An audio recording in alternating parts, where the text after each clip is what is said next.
Warga Pati mendirikan posko di depan kantor DPRD Pati mengawal pansus hak angket pemakzulan Bupati Sudewo. Sementara itu massa akan kembali menggelar aksi besar-besaran Senin mendatang.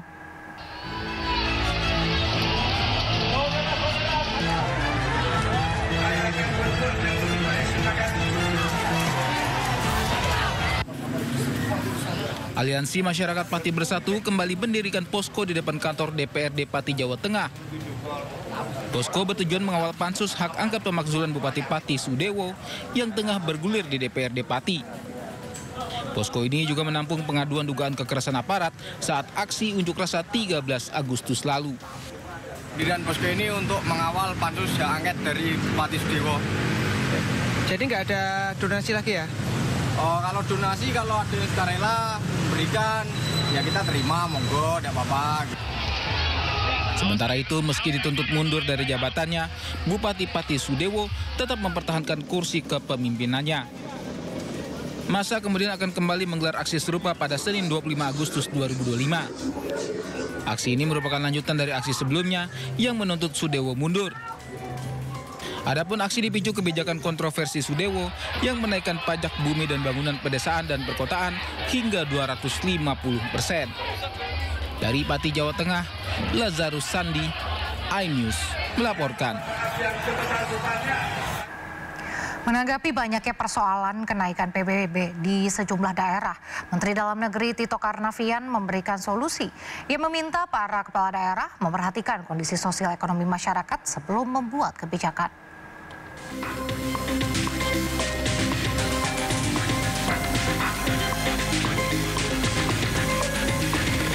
Masyarakat di berbagai daerah ramai-ramai mengeluhkan kenaikan pajak bumi dan bangunan atau PBB yang signifikan.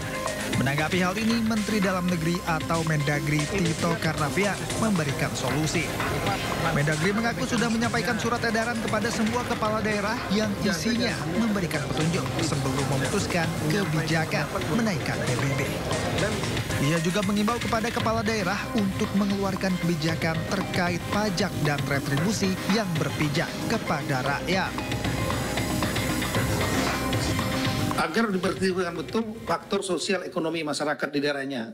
Kalau itu memberatkan, maka aturan itu dapat ditunda atau dibatalkan. Yang kedua, saya meminta kepada seluruh daerah, ya, karena selama ini yang melakukan review adalah gubernur. Seluruh daerah, kabupaten kota, yang akan mengusulkan kenaikan, yang akan merencanakan kenaikan pajak, termasuk NJUP, penyesuaian NJUP, pajak bumi bangunan, ini harus menembuskan kepada Kemendagri, DQ, Dirjen Keuangan Daerah, agar kami juga dapat melakukan review dan memberikan masukan. Dalam kesempatan berbeda, Mendagri Tito Karnavian menyikapi rencana aksi warga Pati Jilid 2 untuk melengsarkan Bupati Pati Sudewo. Ia meminta aksi tidak digelar secara anarkis. Di samping itu, Mendagri memastikan pemerintah di Pati tetap berjalan meski proses pemakzulan masih berproses hingga bergulir ke Mahkamah Agung. Mendagri juga meminta Bupati Pati tetap membangun komunikasi yang santun dengan warganya. Silakan aja kalau bupatinya mau melakukan komunikasi dengan masyarakat ya dengan cara-cara lebih santun. Tim Liputan iNews melaporkan. Pemerhati telematika Roy Suryo telah selesai menjalani pemeriksaan di Polda Metro Jaya sebagai terlapor kasus tudingan ijazah palsu Presiden ke-7 RI Joko Widodo sore tadi. Jadi tepat tadi pertanyaannya. Dengan demikian saya Roy Suryo keluar dari ruang penyidikan sekitar pukul 17 sore tadi usai diperiksa selama sekitar 6 jam. Roy mengaku dicecar 118 pertanyaan oleh penyidik dan semuanya telah dijawab. Selain Roy Suryo, polisi juga memanggil aktivis Rizal Fadila dan advokat Kurnia Triroyani. Ketiganya didampingi kuasa hukum mereka Ahmad Hoizinuddin. Dan alhamdulillah ya petugas-petugas penyidik sangat profesional, memeriksa dengan bagus dan memang hanya menanyakan ya apa yang saya ketahui dan apa yang tidak saya ketahui tidak ditanyakan. Ya, jadi artinya apa? Ya memang saya dari awal menyatakan seorang saksi itu harus bisa atau harus hanya mengatakan apa yang dia lihat dengan mata dia sendiri dan apa yang dia dengar dengan telinga dia. Seorang saksi nggak boleh dimintain pendapatnya, apakah Bapak lihat ini siapa. Kalau memang kita nggak mengerti, itu kita nggak boleh menceritakan atau berpendapat. Itu ahli kalau yang berpendapat.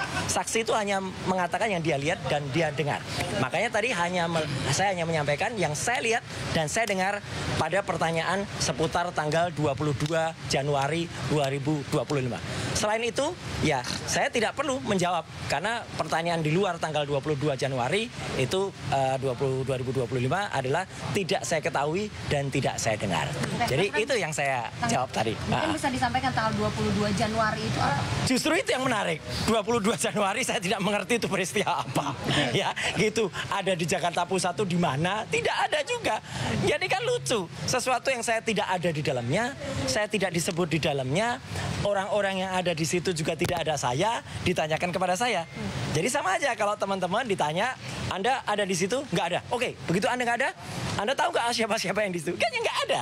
Ya udah kan. Jadi cepat tadi pertanyaannya. Dengan demikian saya memang menjawab pertanyaan-pertanyaan yang saya ketahui. Misalnya apa? Oh, saya lahir di mana?